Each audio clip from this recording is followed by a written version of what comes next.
Welcome to the Genealogy Happy Hour, a place where new family historians can learn to document their family histories and celebrate their new discoveries.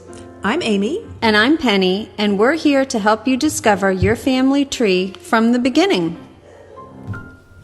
Welcome to episode 115, or 115. This month we're actually a day or two late. We putting are this late. out. We are. What is wrong with us? We're trying. I was going to say we're busy. We are. We're also trying. We're also trying. Yes, but this month I love this topic. We're doing collateral lines in our research, and this is such a great way to find your ancestors, especially those brick walls. It really is, especially for new genealogists. You're just so focused on trying to get your direct line in order and finding out, who your direct ancestors are. That there's just so much information and so much help that you can get by researching the collateral lines. So we're going to talk a little bit about that today. Yes. Do we have a wine? We do. My sister-in-law, who is a listener, hi Angela, she got me for my birthday a Francois Martineau Pinot Noir. It's a Burgundy. It's a dry red wine with a beautiful ruby color, aromas of fresh fruits like blackberry currant and cherry. Features rich tannins and flavors of spice and toast, and it was absolutely delicious. That sounds good. Yep, that thank you. Good. But I do want to say on the wine front, though, you and I, we just went on a trip recently together. It wasn't a research trip. It was just a fun, relaxing trip, and we went to Malta. We did. And it was fabulous. The history there is incredible. And, just being a genealogist, we just love all the history stuff. We did do a little bit of family history, if you would call it that, in London on our way on our way back. We did. But what I wanted to say was we tried the Maltese wines every night, and they were good. Yes. Yeah, we only drank the white wine. We only drank white wine there, but it was delicious. Yeah. It was very, very good. So really impressed. We're happy with that. And we saw some genealogies. We went to a home of a baron, and they had multiple genealogies on the wall. They were beautifully done. Yes. So, but yeah, we did a little research coming and going through London. So your family? On the way. We saw a baptismal font where one of your ancestors was baptized. Right. And then my stepmother's family, her paternal family, they donated a huge collection actually to the Victoria and Albert Museum, and so we got together. I'd never been there before and got to see the portraits of those ancestors there, but they're step family, but still, it was neat. That was a lot of fun. Before we get into this episode, I wanted to tell you I have a book review to do. It's called Orphans of the Living, a novel by Kathy Watson, and it is a tale about her family. I really enjoyed it, especially from a genealogist perspective. We're always trying to track people as they move around and change jobs and disappear from one record and pop up in another, as we try to piece together why they did what they did, right? What's happening. This book feels like stepping right into that process. Watson looks at a real family whose children, two of the children were taken into the welfare system. And she follows their stories in a way that's almost like doing a deep dive case study. And this family moves from Mississippi to California with stops along the way. There's new towns, new jobs, new hopes. Sometimes terrible things are happening, and she does not gloss over the bad stuff. It's all in there. But my favorite person in this book was the son, Glenn, who was one of the sons that was left behind. The mother gets married for a second time, and the new husband is just like, we can't take these boys. So Glenn's story, his story of survival, really pulled me in. He is tough, he's resilient, and you get such a clear sense of what he went through and how he managed to hold on to himself through everything. And as genealogists, we often have to imagine what our ancestors felt during those times. And then with this character, Glenn, you really got to see it. One of the things I love the most about this book, it reminds us that every name we look up, every record we chase belongs to someone who lived a really complicated, messy, but human life. And Watson does a great job of showing us how many forces, economic pressures, family dynamics, bad luck, or just trying to catch a break, because not everybody's doing well in this story. But you can see how this makes people zigzag across the map. And, I always think of, I think that one story you were telling, that you could find your ancestors in different places. And it's like, why did they move from here to there? What was the incident that caused them to leave that location and head to the next one? We may never know.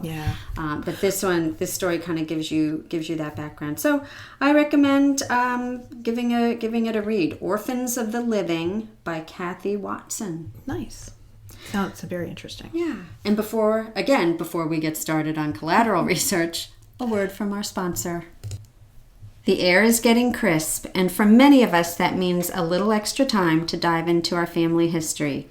As genealogists, we spend years building our family trees. But what if you could do more than just connect the dots? What if you could bring those names on your tree to life? This is where newspapers.com comes in. Imagine reading your great-grandparents' wedding announcement, finding an article about your ancestors' business, or even seeing a photo of the house where your grandma grew up.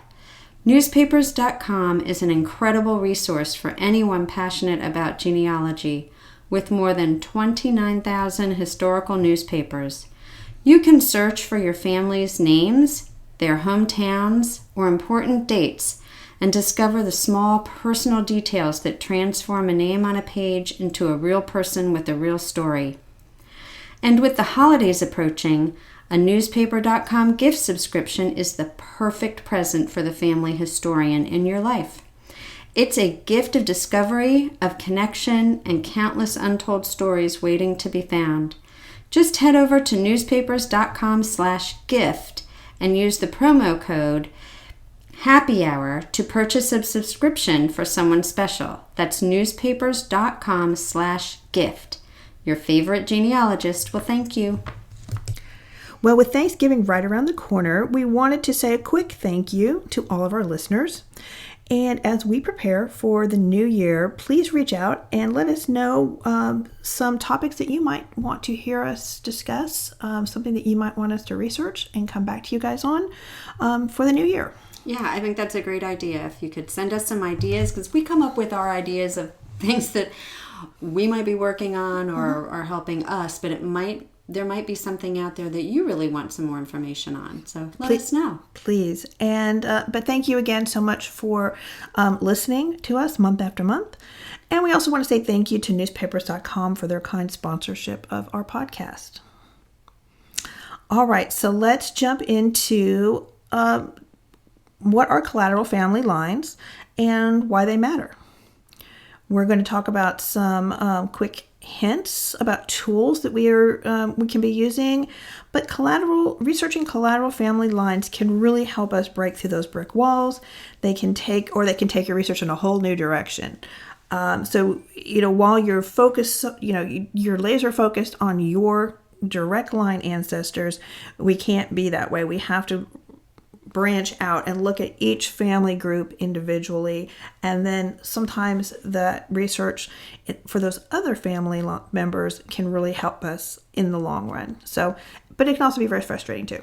For example, I was helping my sister-in-law with her first DIR application, and the direct line going back to paternal all the way through.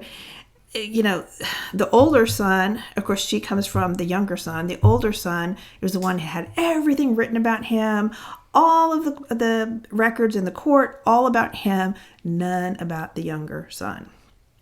And that was extremely frustrating because we did run down those collateral lines as best we could, and we could just never make the connection that we needed to. So we ended up going through another line back to the same ancestor. She descends from both the son and the daughter of that particular patriot. So we had to go. But we could never prove He just didn't that show is up so anywhere. frustrating. He just didn't show up anywhere. Yeah, but very frustrating. But it was still interesting. So, but you're going to have success, right? Yes. We're going to help you have success in researching Yes. those collateral lines. So, and collateral lines are your family. They are the brothers and sisters, the cousins, these people running offshoot of your ancestor. They are not cluster research. Correct. Which is like the fan club. We've talked about that before. Which is your friends, associates, and neighbors. The research is kind of the same, like they will help you in the same way for the documents you're looking for, but it is different because this is family. Right. And so many times it's very helpful, particularly if you're trying to prove the maternity of an ancestor. You have to research maybe the sibling that was born after and the sibling that was born before. If you can find, a mother attached to one of those or both of those, then you know that your ancestor who was born in between, then that has to be their mom too. So, yeah. You hopefully. Hope. You hope.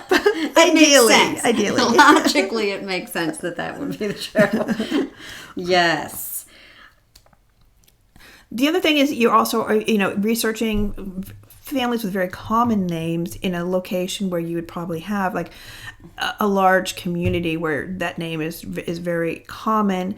And, you have an ancestor, and I cannot tell you how many times this happens. There is going to be another person out there with the same name, the same unique middle name, who was born in the same year. Mm-hmm. And sometimes we have to sort those people out. And so by researching the collateral, the people who we think would be a part of that family, and making sure that everybody has the same parent, that way you can create that family group and make sure that that's the right family you're going after. Yes. Very easy to follow somebody's tree that has that down, and you're like, that's my guy, and you immediately go for that, and it is not your guy. Correct. So never trust those trees. You have to do your due diligence on that for sure. So I mentioned cluster research, and we're not doing that, and how that is very different, but it does overlap a little bit. So collateral lines can help us identify a common surname, identify the mother, multiple spouses of an ancestor. Yeah, sometimes these men, they marry, the first wife is married, the second wife is married, and they're just enumerated in each census every 10 years. Mm-hmm. Wife is Mary. Well, is that the first wife? Is that the second wife? Did he only have one wife, or did he have multiple wives named Mary? That's the type of stuff that we have to track down. Absolutely. And confirming the kinship with the probate and deeds, affidavits. I will tell you, I found an article. I was so excited, only to be let down, but it's still a good article. In doing some of this collateral research, I'm back on, can everyone say it with me? Oh, no. The Burkes, oh, right? No. Not the Burkes of Ohio. But I looked up the brother, and we've talked about this, Edward Hill. The brother-in-law. The brother-in-law, right. Or the brother of Ellen. Mm-hmm. And because he's listed a lot in, he's on a lot of documents. Every time you mention them, I just remember driving down the highway in Ohio, and I'm going, the cemetery's there! And you just make this left turn and just got squealing across the highway to get to the cemetery. There was nobody on the road. Only to be let down, of course. But we did find his grave and his family's grave. Yes. Yeah.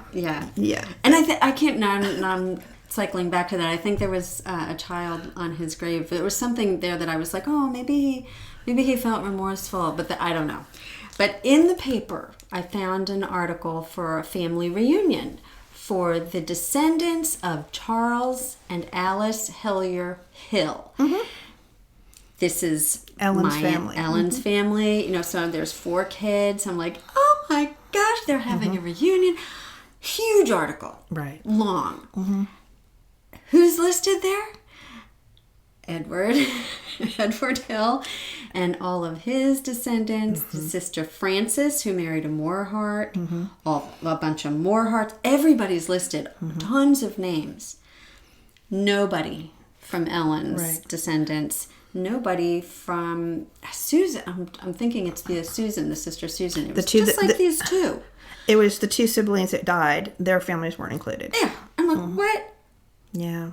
But these people are... Oh, I really thought I'd hit something, which would have, given me a little more clarity. But I have a friend who says hope is overrated. I think you just need to embrace that with the Burkes. But what I wanted to mention about that is, if it turned out differently, or if this was something that you found in the newspaper about a family reunion of your family, and you had all these names listed, jackpot. Right. Jackpot. Right. In finding maybe one of these families that you could go into would have information on your... As long as you're not related to the Burkes, you will find that information by researching the in-laws. Right. But so ways to find these collateral ancestors and to really analyze the records that we're looking at is, for instance, in census records, especially in the early part of the latter part of the early part of the 20th century, you see borders. A lot of people are boarding. Or a lodger. Correct. But they're really not. Yes, they are, but they're also family members. Yeah. So you need to pay attention to those names, record those names. They may not mean anything to you at that moment, but as you further your research, those names might jog your memory and go, oh, I remember seeing that in the census record, and going back and looking at that. Yeah. Especially if it's in I used to do this all the time. It didn't matter if they were in a family home or whatever. You see that word border and you're like, oh, I wonder why. He must be a farmhand or something like that. You don't think. There are places where there's just a whole list of names of people who are lodging there, and it would be a boarding house or something. But those are a little more obvious when they're all listed as a boarder. Right. But if there's just a family unit and a boarder, then yes. Right. Try to figure out how they're related, because they probably are. And also, looking at surnames repeated, though, not just looking for that particular family in that household, but go up and down the street, the whole enumeration page. Are there other, families with the same surname, or the in-law surname that you're looking for, and then go back a page and go forward a page, or, to try and collect everybody who you think could be related on that one census. Yes, absolutely. All right, some other great places to search are organizations, publications, and obituaries. Internet Archive is amazing for looking at publications of all different societies or workplaces, or there's just a ton of information. Church newsletters is another place to go. Historical organizations and reports. Yeah, I think Internet Archive is often overlooked, and Reclaim the Records has put all of their indexes and the records that they have obtained on there as well. So there's a ton of information on that. That's a good one. If you've never gone to Internet Archive, just give it a look, and you might find something. Oh, the alumni lists and fraternal orders listed there. I know I went, I didn't do a super deep dive, but I know some of my husband's ancestors, and mine, were members of the Odd Fellows. And there's a lot of Odd Fellow books, documents, and on Internet Archive. Yes, that's true. That I made a note that I need to go back and really go through those. Yeah. Right, and you're going to, if there one man was a member of it, probably there's going to be family members that are also members too. Yeah. Yeah, another good place to go is the Family Search Wiki. An amazing resource. Yes, just to find out to see when records were kept for a particular community, what's available, and where those are possibly located. So that's always a great starting tool.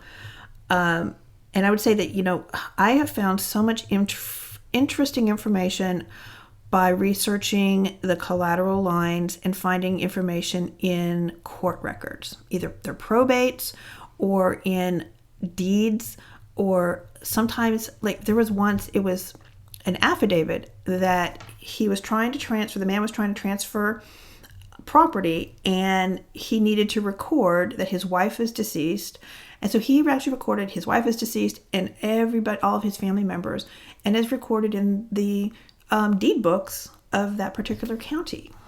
And it had the birth dates, and it had who they married, everything. Oh my the gosh. whole thing was right there. Yeah, that's gold. But that wasn't the direct line, but that was,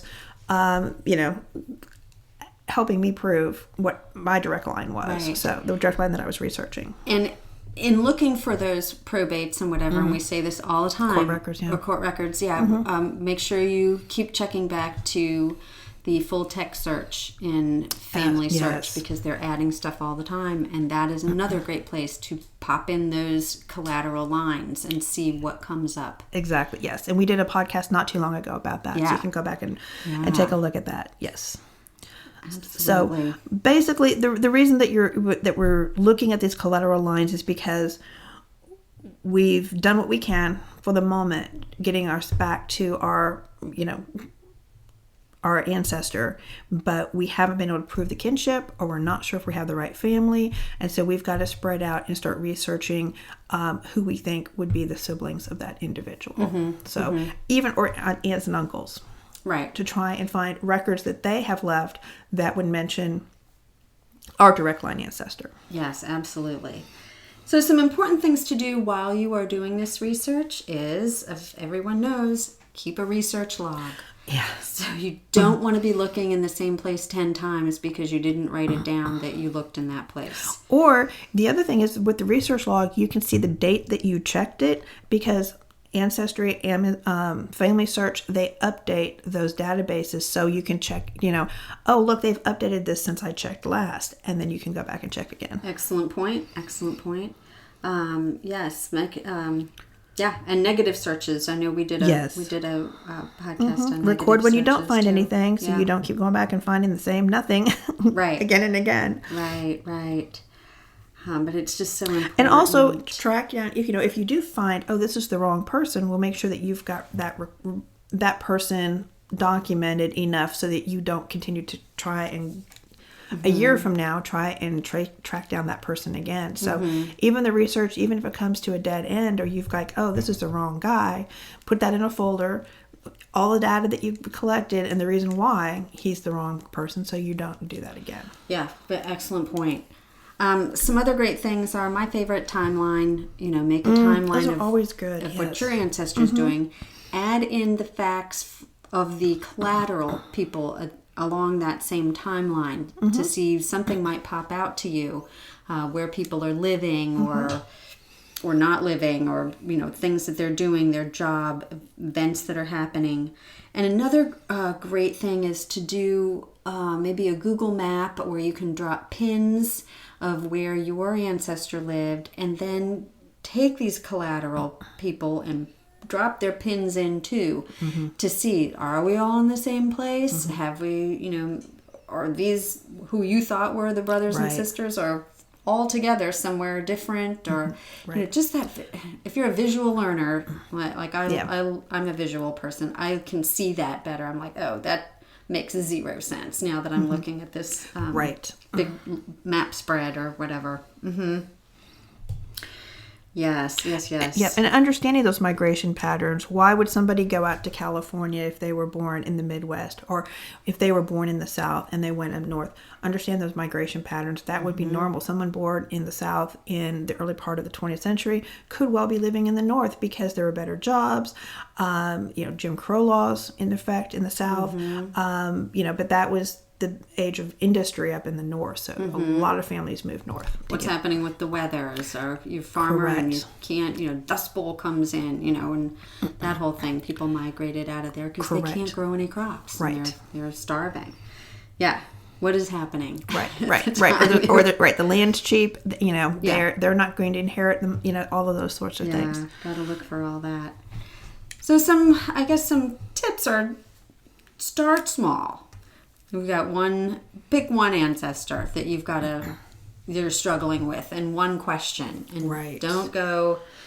Try to stay focused. Don't run off on every little thing you find.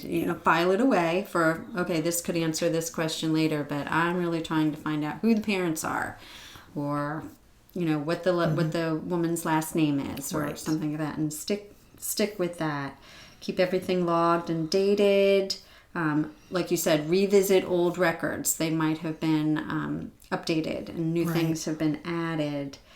And reach out to family. Reach out to some of your family members. So to see if they have and we're some going to be information. talking more about that next month. How to use this collateral research, how to use that to maybe even have to go a little bit further. So, Yeah. but you have to stay tuned until next month. All right. Until next time. Cheers. Thank you for listening. Please email us with any questions or comments at genealogyhappyhour@gmail.com. Visit our website, www.genealogyhappyhour.com, for additional resources, books, and wines. Don't forget to drink responsibly. And never drink around genealogical documents.